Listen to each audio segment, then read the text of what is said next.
a strong possibility we are just a little on the slow side here. The fact that they went Pelt Collector is actually really nice for us.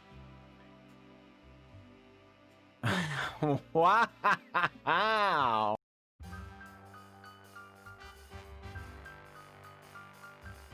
Greetings, everyone. I am glad to be here, and I am glad that you are here. Today's deck is a little bit of a spicy meatball. I'm not going to lie, I don't expect great things from it. I built a similar deck and was really struggling with it, so we revamped things a little bit. So we'll see if this one's a little better, huh? This one is Cat and Dog in Historic. So, of course, we're playing Rin and Seri Inseparable. 4 mana, 4/4. Whenever you cast a dog spell, create a 1/1 cat. Whenever you cast a cat spell, create a 1/1 dog. One of each, Naya colors. Rin and Seri Inseparable deals damage to any target equal to the number of dogs you control. You gain life equal to the number of cats you control. So this is one of our few ways of controlling the board. We don't have a ton. So we have Rin and Seri, we have some Banishing Light, we have some Glass Casket. That concerns me a little bit. It's possible maybe we need just a little more interaction yet. Historic format can just get out of control, ladies and gentlemen. That is for sure. But most of the rest of the deck is sort of cat tribal. There's Kaheera, both as our companion and in the main. Feline Sovereign to give us a little impact against artifacts and enchantments. Then our cat package, fairly robust, with Pridemates, Vanguards, Sacred Cats, Bronzehide Lions, as well as Frondland Felidar, which is another portion of control if we get into a slow enough matchup where we can begin to tap down our opponent's creatures with our own vigilant creatures. Of course, Kaheera giving vigilance to all of our cats and elementals and whatnot.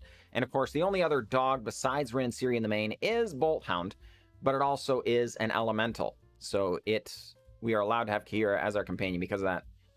The other notable exception here, folks, is Regal Caracal. This card is very, very strong, actually. 5 mana, 3/3 that gives 2 1/1 lifelink cats when it enters. So 5 power and 5 toughness for the 5 mana, but other cats you control get +1/+1 in lifelink. So it's technically 7 power and toughness for the 5 mana.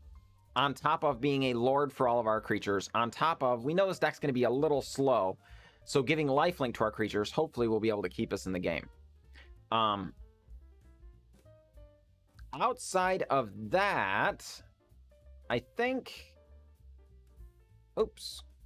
Folks, I think I'm going to change out one Stomping Ground for another mountain here. I was just kind of noticing, I think my mana base is a little off, so we're going to go with one less Stomping Ground for another mountain, and then one less Sacred Foundry for another Fabled Passage. So that change will be implemented when we get back. That said, let's get to some gameplay, shall we? All right, ladies and gentlemen, here we are up against Lando 46. And I think this hand is keepable. It's on the slow side, no question, but, you know, we knew that this deck will be on the slow side sometimes. Hopefully that will be okay this time. All right, Pathway coming down and Pelt Collector. All right, well, not great for us. If our opponent is indeed on Gruul, which we anticipate given the turn 1 Pathway Pelt Collector, there is, yeah, a strong possibility we are just a little on the slow side here. The fact that they went Pelt Collector is actually really nice for us. Wow! Lando conceding to a Sacred Cat attack. I'm not gonna lie, we did not expect that, ladies and gentlemen. I am not sure what these 4 cards in hand are, but they could not have been great. Otherwise, this concession just makes absolutely no sense. But it is strongly possible that our opponent recognized they weren't going to be able to attack again next turn. They weren't going to be able to block. We were going to gain some life. They were going to lose some life. They weren't going to be able to attack this turn because our Pelt Collectors, even if they grew, would only be 2/2s. And then they knew since we're on Kaheera, we were going to have a good next turn, even if that is just adding Kaheera to hand. Our opponent would be in a bit of a spot. I think, obviously, the concession a little premature, but good game nonetheless, Lando. I wish you the best of luck in the next match. All right, ladies and gentlemen, on the play, we're going to keep this hand. We're up against Rance. I am not real excited about our mana base here, the way it is going to develop, that we have to be on a tapped land out the gate. But as long as we draw into an untapped white source of some variety next turn, it's not the end of the world, because then we can go 1-drop, 1-drop, you know, next turn, and then it's not so big of a deal. But as it is, this feels pretty bad. This is why I originally had a little heavier Shockland mana base. But, yeah, darn it. Folks, feels bad, man. Feels bad. All right. This is hopefully okay, though. An untapped white source would still be great, because then we could both Ajani's Pridemate and Leonin Vanguard next turn, and that would be very, very good. Oh, boy, our opponent has a dead weight on the Temple, or from the Temple of Silence there. I assume this is going to mean they have another tap land. It's Godless Shrine tapped. Okay, well, yep, that was good. So we're going to pay some life here, and believe it or not, folks, we are not going to Pridemate. We're just going to Sacred Cat here, because we don't want to expose our Pridemate to what is very obviously an enchantment creature destruction style deck. It could be something like Doom Foretold. It's more likely Hateful Eidolon type shenanigans. And they will have some amount of instant speed removal. There's no question about that. But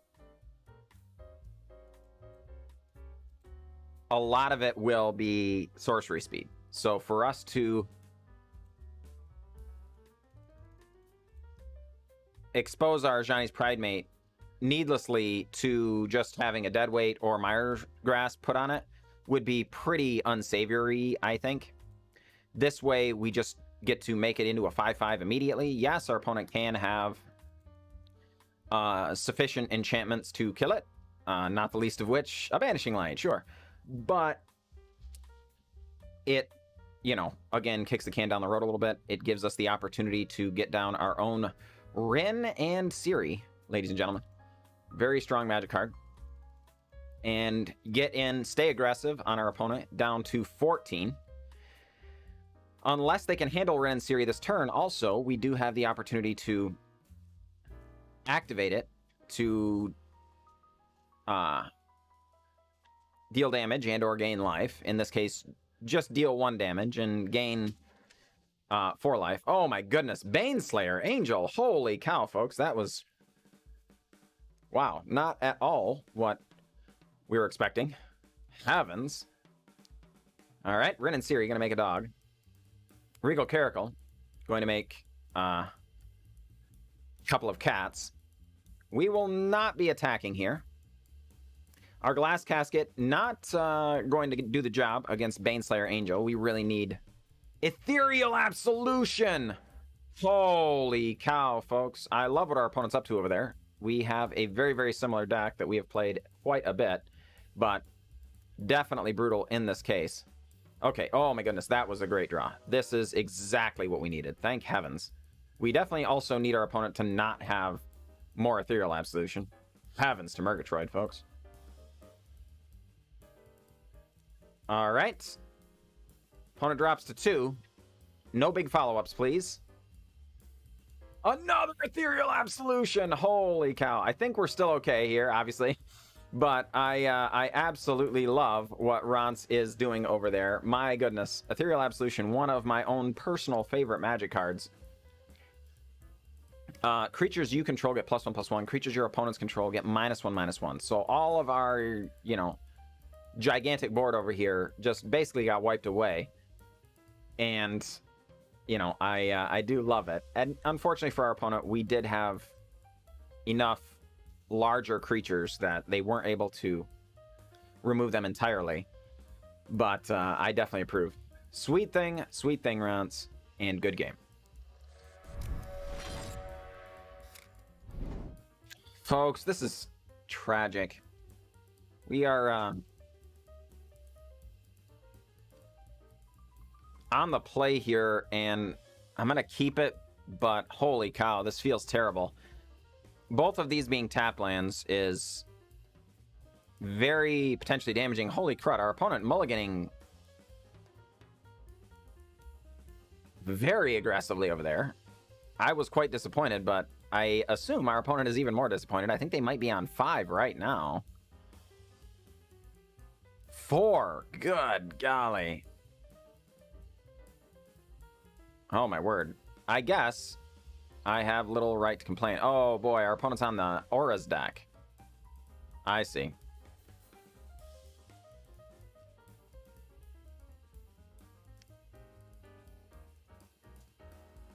All right. Well, just how good is your hand, opponent? They have Staggering Insight. That is a very, very strong magic card. We are going to take the damage. They get to draw another card and unmulligan themselves. This is why they were mulliganing so aggressively. This deck, you can just absolutely go wild with your mulligans because... Oh, hey, look at that. Feels good, man. Yes. Because just 1 or 2 hits with Staggering Insight changes everything. 1 or 2... Auras cast. Oh my goodness, they have the Aether Tunnel. Oh my word, that is terrible for us. Alright, well. We do get to get in and destroy everything. Thank heavens. But our opponent did already unmulligan themselves. Remember, they were on a mulligan to 4. They've made 3 land drops. Oh, okay. Oh, jeez. Holy cow. I was really worried they were going to have another really good turn there. So if they had had something like Core Spirit Dancer and, you know, a land Core Spirit Dancer and then an enchantment to go on the Core Spirit Dancer, they get to kill off one of our better creatures. And, yeah, okay, we kill some of the stuff, but it's not, you know, necessarily a favorable thing. This Feline Sovereign, very, very strong. It is notable, though, ladies and gentlemen, I don't know how well you're acquainted with this card, but it is whenever 1 or more cats you control deal combat damage to a player, destroy up to 1 target artifact or enchantment that player controls. The deal is it's up to 1. So, in this case, we got to destroy everything because the All Seed of Life's Bounty is, in fact, an enchantment creature, right? So, this was the one we destroyed, and the enchantments happened to be on it. We could only destroy just 1 enchantment at a time if our opponent's just getting them all onto the battlefield rapid fire, you know? So, that said, it worked out. Good game, opponent, good game. No question about it.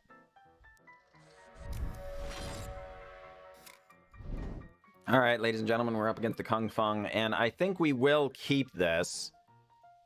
2-lander on the draw, always a little sketchy, but sometimes you just got to kind of trust in the heart of the card, so to speak. And here we are,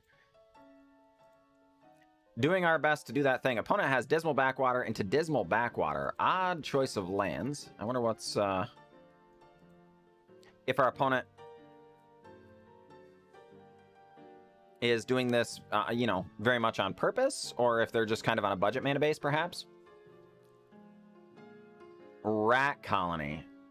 Oh, boy. Well, how do we want to do this? I guess we're going to go Bronzehide Lion, Sacred Cat to flood the board with threats. Get in with Bronzehide Lion. Our opponent likely to go with a couple of more rat colonies or other rats. Yeah, typhoid rats. Okay, sure.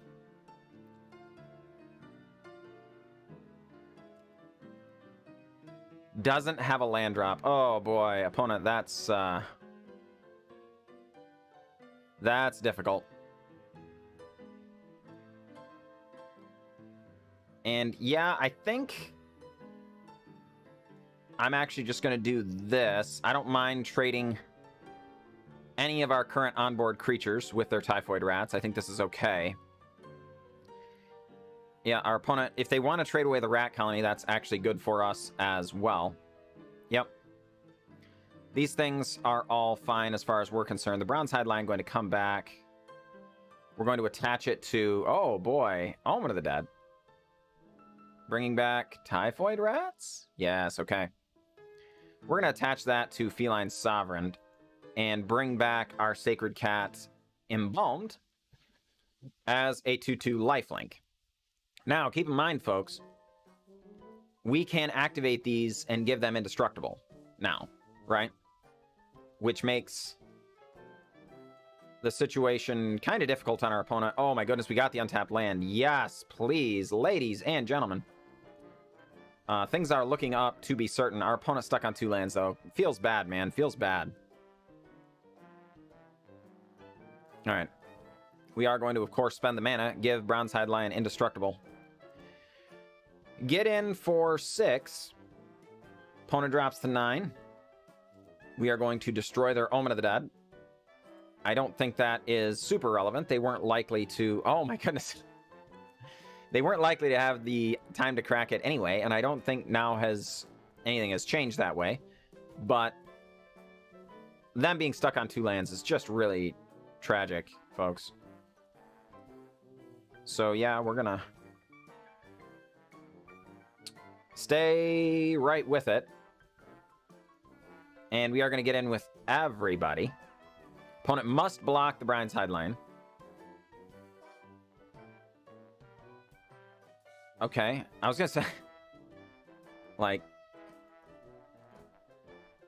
I don't think this makes any sense, because we can give either the Bronzehide Lion or the Feline Sovereign indestructible. So I was saying they have to, I don't know. Yeah. I don't know why they did that. But, whatever. I understand why they killed our other lord, for the record. That's both expected and appreciated. It is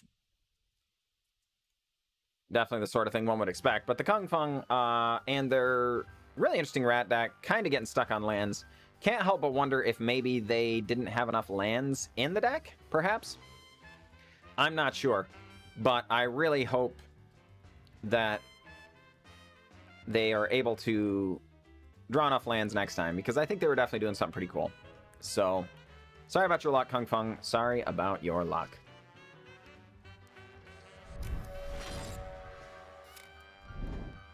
All right, ladies and gentlemen, we are back looking at the deck. I'm not going to lie,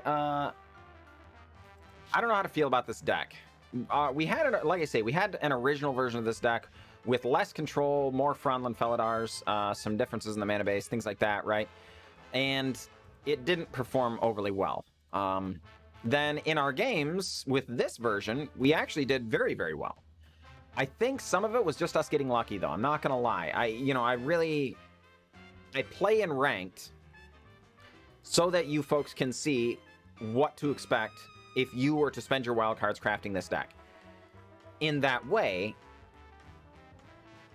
I have a hard time recommending this deck to someone to take into ranked when I know a deck that was actually pretty similar, not that many cards different, performed much worse, right? There's a strong possibility that, you know, your mileage may vary and not do quite as well. That said, the deck did do pretty well, all things, you know, in this version. So I hate to be too hard on it either. All right. We do things a little differently on this YouTube channel normally. I have a Twitch channel, and my Twitch channel, I stream 5 days a week. So tonight, I'm going to be playing this deck on my Twitch channel. It would be great if you would comment below and tell me how you might change this deck to make it better. In that way, I think I could see some potential changes. The Regal Caracal was a little slow in some of the losses in the previous version, but it is just overpoweringly strong when you can get it down. The card is very, very strong. So that might be a place to look. Maybe we want to see Rin and Seri more. It's legendary, so we're trying to be careful to not have too many legendary creatures. It is a 4-drop, and the format is fast. But, you know, maybe that all doesn't matter. It's also strongly possible, folks. Look at this. All of this stuff. We have a pretty aggressive deck. Maybe we could come down like 2 Regal Caracals, maybe get rid of these Frondland Felidars, and just make ourselves into a Collected Company deck, darn it. Our numbers would be a little slow, or I mean a little low for Collected Company specifically. You know, you want normally a few more creatures, but that could be entirely justifiable. So let me know down below how you feel like we might be able to improve this deck. I'd also really appreciate it if you folks, if you did enjoy it, just to like it, and if you want to see more content like this, subscribe. Those things are important because YouTube recommends people's videos based on how many people comment and like and subscribe and all that kind of stuff. So helping, it's a huge help to just do those things. Very, very quick. Just hit the thumb button. No more effort required. That's a big deal. So I really appreciate it. That said, I will catch you next time.